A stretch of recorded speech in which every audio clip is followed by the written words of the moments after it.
Hello दोस्तों, क्या हाल चाल। आशा करते हैं आप सभी अच्छे होंगे। आपका हमारे प्यारे से यूट्यूब चैनल नवोदय निकेतन में स्वागत है। आज हम सेकंड चैप्टर पढ़ेंगे। फर्स्ट चैप्टर नंबर सिस्टम आपका प्रैक्टिस सहित ख़त्म हो गया है। हर लगभग बहुत सारे क्वेश्चन भी करवाए गए हैं और अरिहंत बुक का सारा कवर किया गया है। PYQ हो चाहे ऐसे भी हो। और अब दूसरा चैप्टर स्टार्ट करेंगे कौन पूर्ण संख्याओं पर 4 आधारभूत संक्रियाएँ। इसमें पहले फंडामेंटल ऑपरेशंस हम पढ़ेंगे आज। ठीक है, फंडामेंटल ऑपरेशन पढ़ेंगे आज। चलिए देखते हैं क्या होता है। सबसे पहले देखें पूर्ण संख्या क्या होती है। ठीक है, सबसे पहले क्या देखेंगे, पूर्ण संख्या। पूर्ण संख्या, ठीक है, क्या देखेंगे, पूर्ण संख्या, होल नंबर। ध्यान समझते रहिएगा। पूर्ण संख्या क्या होती है, जो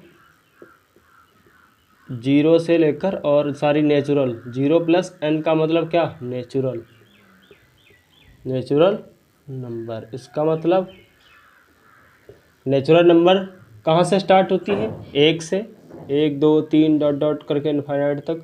और ये इसमें अगर 0 भी मिला दिया जाए तो क्या हो जाएगी, पूर्ण संख्या हो जाएगी। तो इन दोनों को मिला दो तो 0, 1, 2, 3 डॉट डॉट डॉट कहाँ तक, अनंत तक।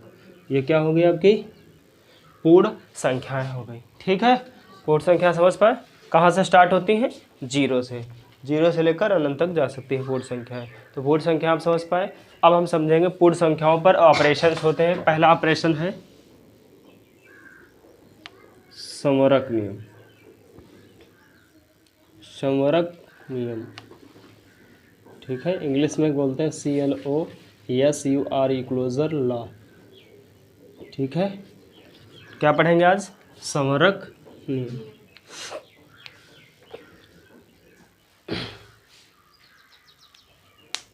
देखो संवरक नियम क्या होता है।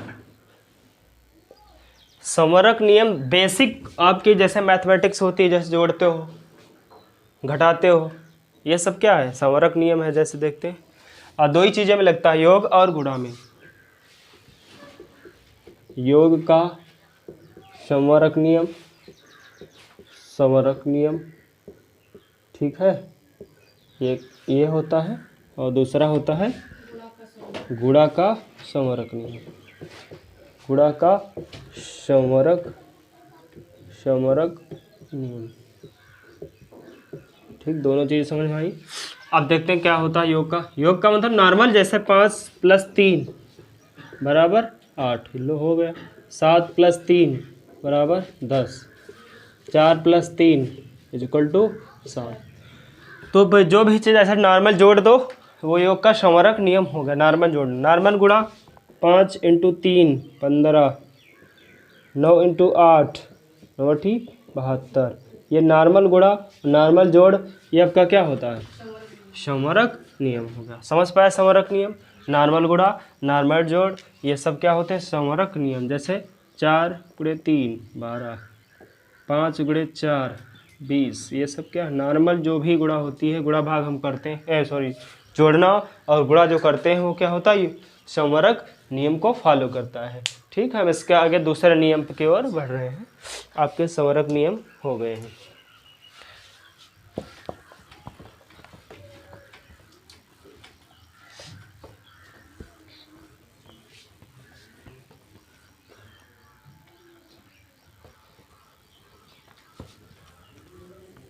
अब पढ़ेंगे क्रम विनिमय। नेचुरल नंबर आप लोग समझ गए होंगे, इसको भी इरेज कर देते हैं। नेचुरल नहीं, होल नंबर, सॉरी, नेचुरल नहीं, होल नंबर, पूर्ण संख्याएं। अब देखते हैं कौन सा दूसरा नियम कौन सा है, क्रम विनिमय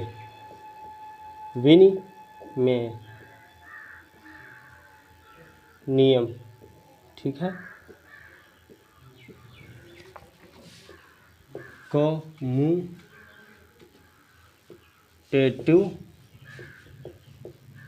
लॉ। देखिए स्पेलिंग सही है, कम्यूटेटिव लॉ। ठीक है, क्रम विनिमय नियम, कम्यूटेटिव ला। आपका हम पढ़ेंगे क्या, क्रम विनिमय में अक्रम। अब यही इसी से पता ही चल रहा क्रम, क्रम का मतलब है आपका सिस्टम बिगाड़ देना, मतलब सिस्टम को सिस्टम से अरेंज करना। सिस्टम का मतलब जैसे एक के बाद क्या आता है दो, दो के बाद तीन, तीन के बाद चार, तो एक क्रम हो गया। इसी प्रकार से क्रम विनिमय मतलब क्रम को उलट-पलट करो, इधर उधर एक्सचेंज करो, बदलो, ठीक है। तो क्या हो जाएगा क्रम विनिमय। जैसे क्रम विनिमय क्या होता है, गुणा का और जोड़ का होता है। तो देखेंगे गुणा का क्रम विनिमय नियम, क्रम विनिमय नियम, और इस टाइप इधर देखेंगे काहे का योग का क्रम विनिमय नियम, ठीक है। दो चीज़ें देखेंगे, योग का क्रम विनिमय नियम और गुणा का क्रम विनिमय नियम देखेंगे। चलो देखते हैं।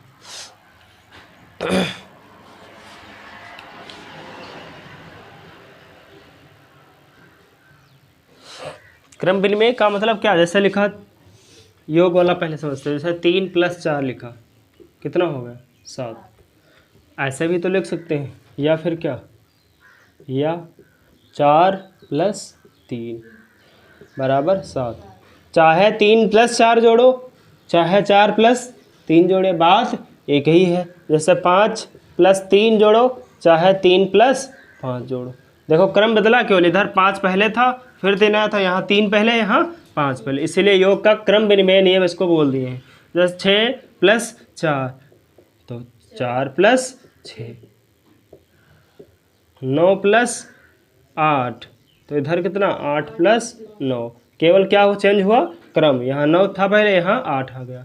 बाकी इनको 9 8 17 जोड़ोगे, इनको सब जोड़ने के बाद बराबर है। ऐसे ही गुणा होती है, जैसे लिखा हो 3 × 5 बराबर, तो 5 × 3, केवल क्या हुआ क्रम चेंज हुआ, पहले 3 आया था, फिर बाद में तो पहले 5 आएगा, फिर बाद में 3। ऐसे देखिए 7 × 3 तो 3 × 7, बताओ कोई समस्या है। 4 × 3 तो बराबर 3 × 4। आपको क्लियर हो गया होगा गुणा का क्रम विनिमय नियम और योग का क्रम विनिमय नियम, ठीक है। गुणा का क्रम विनिमय नियम और योग का क्रम विनिमय नियम।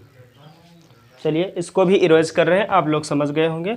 गुणा में क्या होता है, बस केवल क्रम बदलना है। 3 × 5 तो 5 × 3, 7 × 3 तो 3 × 7, 4 × 3 तो 3 × 4, केवल क्रम बदलना है, बस आपका आंसर आ जाएगा सही से।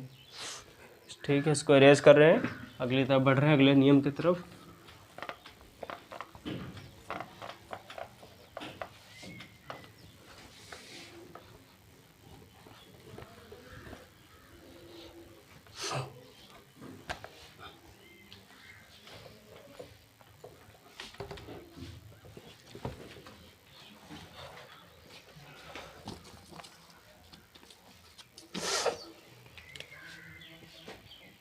अब देखते हैं साहचर्य का नियम। तीसरा कौन सा है, साहचर्य का नियम।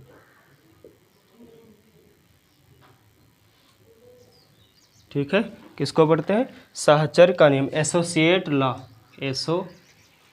Associate law.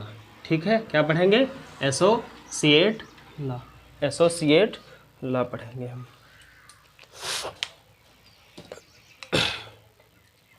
अब देखते हैं साहचर्य का नियम। एक होता है क्या, योग का साहचर्य, योग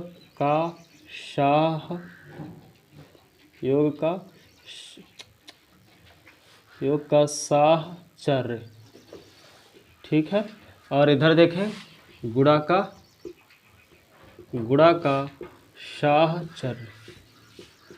साहचर्य, ठीक है, गुणा का साहचर्य और योग का साहचर्य। देखते हैं,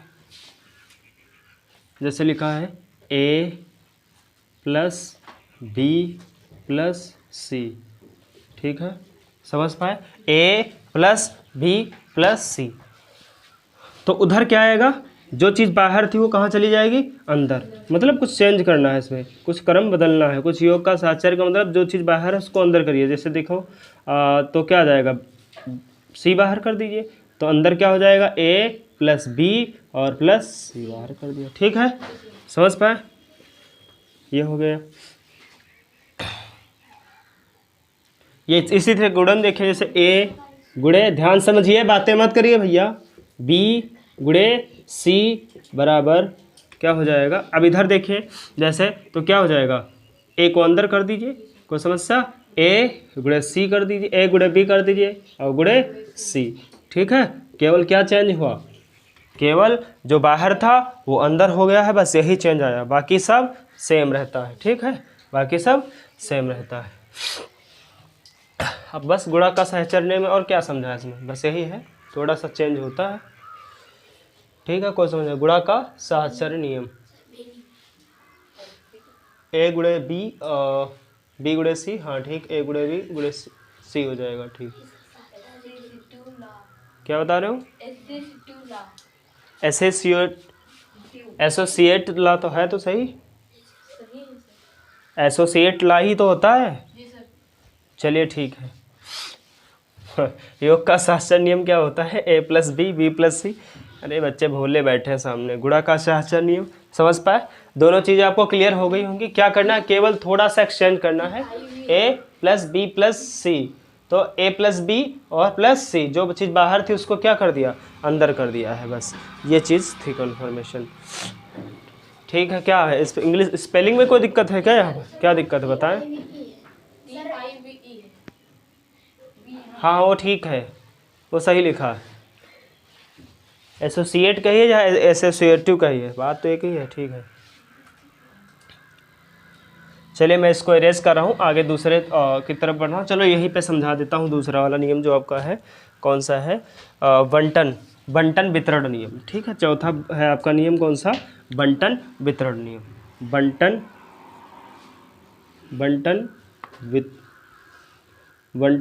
वितरण नियम, बंटन वितरण नियम समझाते हैं। ठीक है, बंटन वितरण, डिस्ट्रीब्यूटिव लॉ, डिस्ट्रीब्यूटिव और क्या हो जाएगा, लॉ। ठीक है, मतलब डिस्ट्रीब्यूटिव का मतलब क्या, बांटने वाला, बंटन वितरण नियम मतलब बांटने वाला नियम। क्या बांटने वाला नियम होता है, ध्यान से समझिएगा। जैसे लिखा है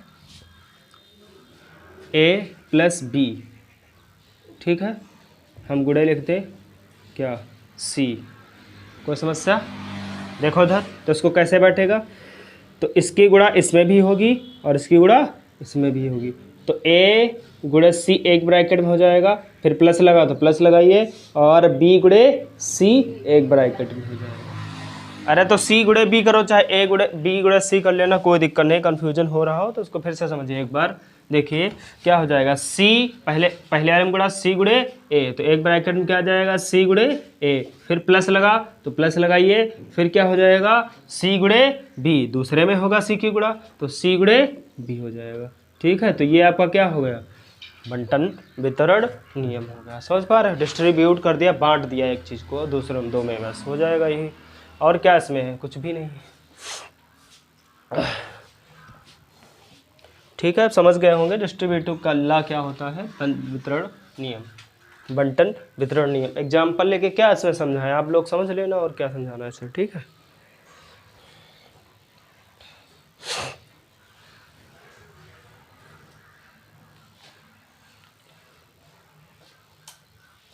अब ऐसे इस पर क्या संख्या को लेके देखते थे, चलो ले लेते हैं।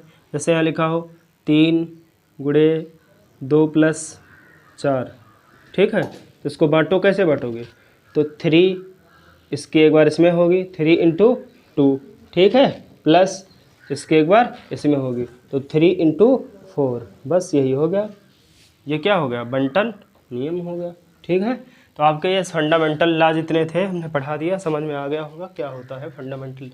सहचर्य नियम में केवल क्या चेंज होता है, जो चीज़ बाहर होती है अंदर आ जाती है, मतलब थोड़ा सा इसका क्रम चेंज होता है।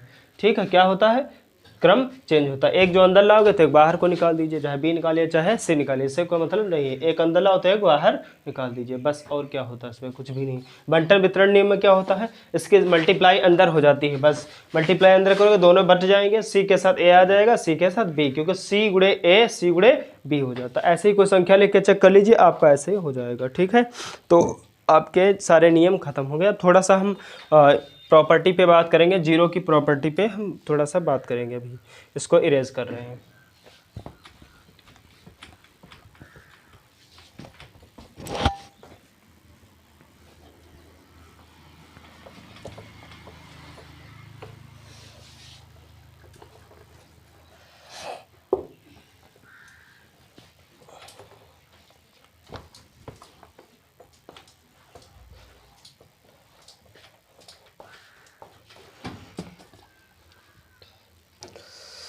ठीक है, अब शून्य के गुण आपके बुक में, अगर आप अरिहंत की बुक पढ़ते होंगे तो उसमें लिखा होगा शून्य के क्या गुण, प्रॉपर्टी ऑफ शून्य, जीरो। चलिए देखते हैं क्या शून्य के गुण, शून्य के गुण क्या होते हैं। शून्य के गुण, पहला तो शून्य का गुण ये होता है कि भी किसी भी संख्या में अगर जीरो की गुणा कर देते हैं तो पूरी संख्या क्या हो जाती है, जीरो। जैसे 4 गुणे जीरो करो क्या हो जाएगा, जीरो। 3 गुणे जीरो करो क्या हो जाएगा, जीरो। 3 + 2 + 5 + 8 इनको जोड़ो, ऐसे करके इसके पीछे भी गुणा लगा दिए तब भी क्या हो जाएगा, जीरो। सबको जोड़ के फिर भी जीरो से गुणा करोगे तब भी क्या हो जाएगा, जीरो हो जाएगा। पहली प्रॉपर्टी ये हो गई। दूसरी प्रॉपर्टी क्या होती है, किसी भी संख्या में जीरो से भाग देने पर, जैसे 3 को जीरो से भाग दीजिए तो ये अनंत आता है। क्या आता है, अनंत। इसको अनंत या अपरिभाषित बोलेंगे। क्या बोलेंगे, अपरिभाषित, मतलब इसको परिभाषित नहीं किया जा सकता, इसके बारे में कुछ नहीं बताया जा सकता है। तो 3 को अगर, किसी भी संख्या को अगर जीरो से हम भाग दे देते हैं तो अपरिभाषित हो जाता है। अब तीसरा नियम क्या है, देखते रहो जीरो की प्रॉपर्टी। अगर हम किसी भी 3 से किसी भी संख्या से जीरो को भाग देते हैं तो आंसर कितना आएगा, जीरो आएगा। ये भी पता होना चाहिए। चौथा नियम, किसी भी संख्या की पावर अगर घात जीरो होती है, ये समझा चुके हैं पिछले क्लासों में, तो क्या हो जाएगा, एक मान। किसी भी संख्या की घात अगर जीरो है तो उसका मान कितना, एक। कोई भी संख्या है 7 की पावर जीरो, उसका मान कितना, एक। समझ पाए, ये चीज़ें आपकी प्रॉपर्टी किसकी हैं, जीरो के आपकी प्रॉपर्टी हो गई। नोट कर लीजिएगा, ठीक है। जीरो की प्रॉपर्टी इतनी होती है, आपको ये समझ में आना चाहिए। फिर मैं आगे और बढ़ रहा हूँ, थोड़ा सा एक कॉन्सेप्ट और इसी पे हम सिखाई देते हैं यहाँ पे। हाँ चलो यही लिख देते हैं। जैसे कोई संख्या है, जैसे -1 ऐसा लिखा होता है, और +1, दो चीज़ें होंगी। इसको प्लस लिखो चाहे ना लिखो, ध्यान समझिएगा। -1 और +1, अगर इसकी पावर सम है और इसकी पावर विषम,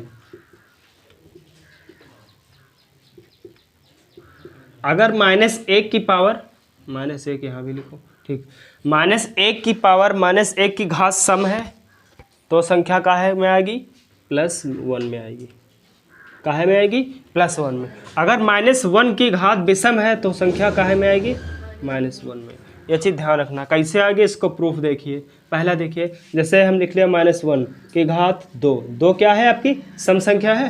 ये घात क्या हो गई, सम हो गई। अगर सम हो गई तो डायरेक्ट आंसर प्लस आएगा, लेकिन कैसे आएगा इसको देखिए। तो -1 एक गुणा होगी, और अंदर पावर का मतलब क्या, 2 बार गुणा, 2 घात है तो 2 बार गुणा, तो -1 गुणे -1। अब देखो एक एक कम एक, और ये माइनस माइनस गुणे में क्या हो जाता है, प्लस। हम पढ़ा चुके हैं सब चीज़ें। माइनस माइनस क्या हो जाता है गुणे में, प्लस। माइनस माइनस प्लस हो जाता है। समझ पाए, इसीलिए इसका डायरेक्ट आंसर क्या आएगा, प्लस। आपको ये करके नहीं करना है, आपको डायरेक्ट याद रखना है। बड़े बड़े सवाल देगा तो अब क्या गुणा करते फिरोगे, नहीं फिरोगे। अगर पावर क्या है, घात क्या है, सम है, तो प्लस का 1 आएगा। अगर घात विषम होगी, जैसे देखिए -1 की पावर 3 तो उसका अंदर लग 3 बड़ा, -1 गुणे -1 गुणे -1 -1। देखिए ध्यान से, -1, तो क्या होगी -1, तो माइनस माइनस प्लस हो जाएगा, लेकिन प्लस माइनस माइनस फिर हो जाएगा, तो एक एक कम, एक ए प्लस का हो गया, और गुणे माइनस का 1, तो प्लस माइनस माइनस, तो माइनस का 1 फिर आ जाएगा गुणा। तो क्या, अगर घात सम है तो प्लस की 1 आएगा, अगर घात क्या है विषम है तो माइनस का 1 आंसर आएगा। ये दोनों चीज़ें समझ लेना, बहुत अच्छे कॉन्सेप्ट हैं। ठीक है, ये भी क्लियर हो गया। अब इसके बाद और आगे बढ़ते हैं हम। इसको इरेज कर रहे हैं, आप लोग नोट कर लीजिएगा।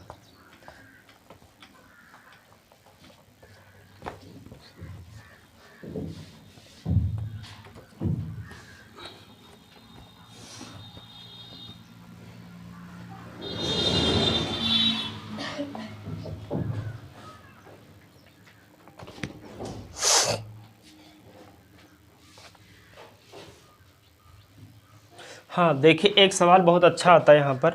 जैसे क्या होता है, -1 को, ये सवाल बहुत अच्छा है, थोड़ा सा कन्फ्यूजन पैदा करता है। -1 को -1 से 49 बार गुणा किया जाता है। ठीक है, ध्यान समझिएगा। क्या होता है, -1 को -1 से कितनी बार गुणा किया जाता है, 49 बार गुणा किया जाए। इस सवाल को कैसे हैंडल करेंगे, इसको देखिए। -1 को -1 से 49 बार गुणा किया जाता है। चलिए देखते हैं क्या होता है इसका आंसर। -1 से, तो -1 लिखिए, मल्टीप्लाई, -1 से 49 बार होता है, मतलब -1 को 49 बार गुणा करने के बाद फिर -1 से गुणा करेंगे। इसका मतलब क्या है, -1 को 49 बार पहले गुणा करिए, 49 बार जब गुणा करेंगे तब -1 से गुणा करेंगे। जब 49 बार गुणा करने के बाद हम फिर क्या है कि गुणा करेंगे, -1 से करेंगे। समझ नहीं पा रहे होगे, चलो करते हैं। देखो, -1 गुणे -1 गुणे -1 गुणे -1 डॉट डॉट डॉट, कितनी बार, 49 बार। बताएं, तो एक ही संख्या बार बार रिपीट हो रही, तो इसको घात के रूप में लिख सकते हैं, नहीं लिख सकते? बताओ, लिख सकते हैं। अब इसका मतलब क्या हुआ, -1 से 49 बार आपको गुणा करनी है, तो -1 को पहले 49 बार आप मल्टीप्लाई करिए, गुणा करिए, उसके बाद फिर जो आंसर है वो -1 से क्या करना है, गुणा कर देना है। इसका मतलब ये बता रहा, थोड़ा सा कन्फ्यूजन होता है सवाल में, इसको बड़ा ध्यान से समझिएगा।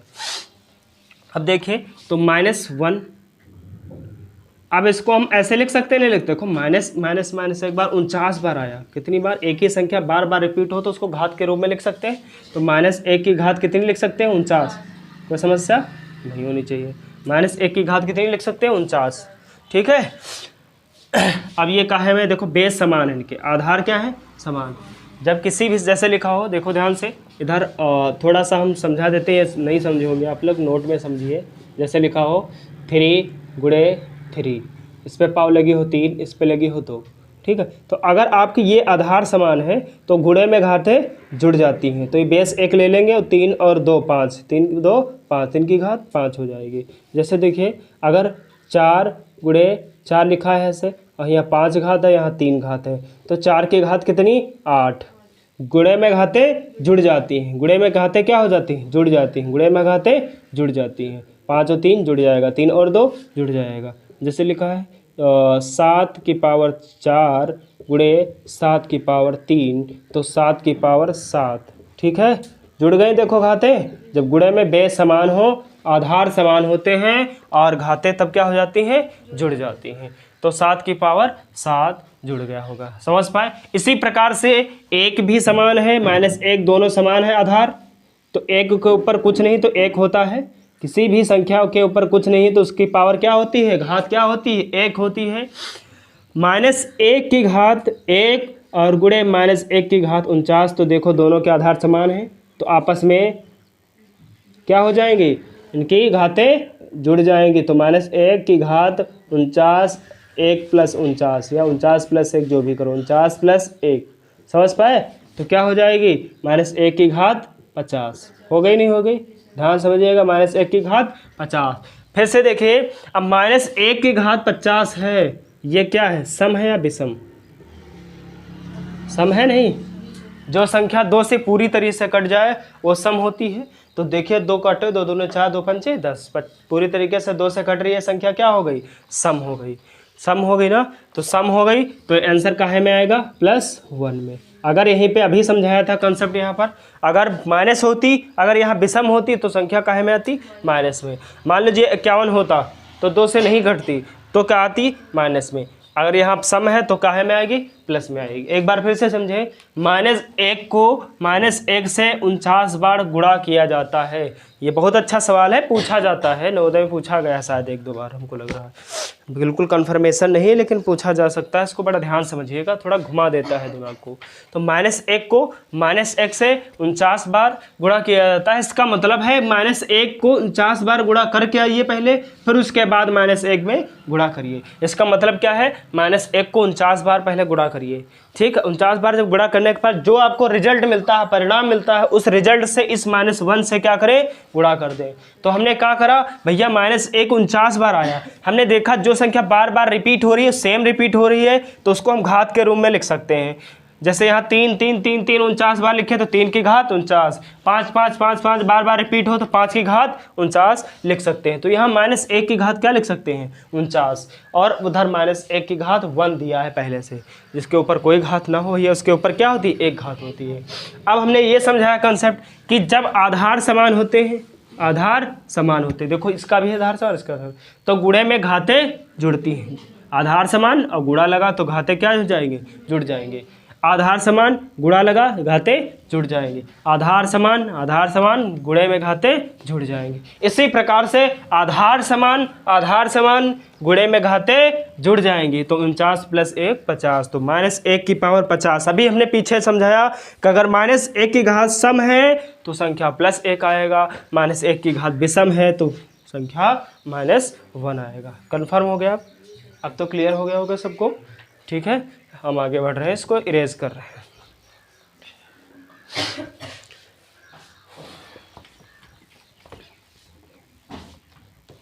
अब इसके बाद हम पढ़ेंगे इकाई अंक, यूनिट डिजिट, बहुत इंपॉर्टेंट चीज़ है। इकाई अंक पे भी सवाल एक आधे पूछ सकता है, पूछता भी है, ठीक है। कौन सा पढ़ेंगे, इकाई अंक। इसको भी इरेज कर रहा हूँ। हम चैप्टर का नाम आपको तो पता ही चल गया होगा, ठीक है। अब कौन सा हम क्या पढ़ेंगे, यूनिट डिजिट, ठीक है। क्या पढ़ेंगे, इकाई अंक, यूनिट डिजिट पढ़ेंगे, ठीक है। यूनिट डिजिट पढ़ेंगे। ध्यान समझिए, इकाई अंक क्या होता है, बड़ा ध्यान समझिए। इकाई अंक मतलब क्या, जैसे देखिए 5 3 2 लिखा, तो इसमें इकाई अंक कौन सा है, सबसे पहले वाला। इधर से गिनते इकाई, दहाई, सैकड़ा। इकाई पूछे, ये है दहाई वाला, ये है सैकड़ा वाला, ये है। तो इकाई अंक क्या हो गया इसमें, इकाई अंक क्या हो गया, 2। इकाई अंक क्या हो गया, 2 हो गया। समझ पाए? इसी प्रकार से हम पूरे में पढ़ेंगे, किस में, देखो पहले हम पढ़ेंगे जोड़ में इकाई अंक। किस में, जोड़ में, अरे हिंदी में ना, बिल्कुल ना लिखें। इसमें योग में इकाई अंक,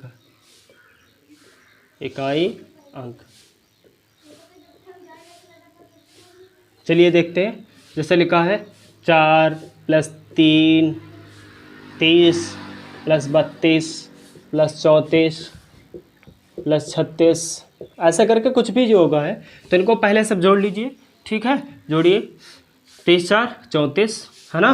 देखो 6 4 10, 10 2 12, 12 और 4 16 के 6, हासिल आया 1, कोई दिक्कत। 3 3 6 3 9 9 3 12, 12 1 13, 136, 136 आया जोड़ने पे, आया, कोई समस्या नहीं है। तो 136 आया। अब इकाइयाँ किस में क्या आया, देखो इकाइयाँ क्या है, देखो इकाई, तो इकाई अंक कितना आ गया, 6, तो इकाई अंक 6 हो गया।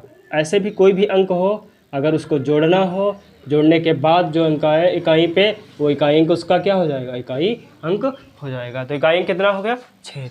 तो योग में इकाई अंक समझ पाए, कोई भी संख्या जोड़ लीजिए, जोड़ने के बाद जो इकाई अंक आए रिजल्ट में वो उसका क्या हो जाता है, इकाई अंक हो जाता है। अब देखते हैं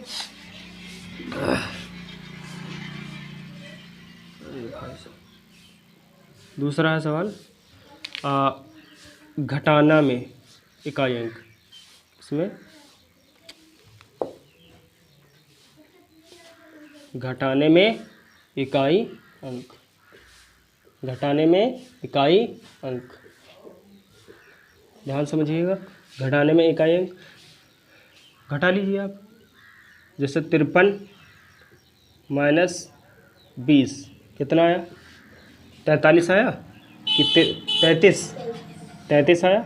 33 में इकाई अंक क्या हो गया, क्या हो गया, 3 इकाई अंक हो गया, नहीं हो गया, हुआ नहीं, बताओ, इकाई अंक क्या होगा, 3 आपका इकाई अंक हो गया। ठीक है, अब आते हैं किसमें, तीसरा देखते हैं गुणा में इकाई अंक, किसमें, गुणा में इकाई अंक, गुणा में इकाई अंक।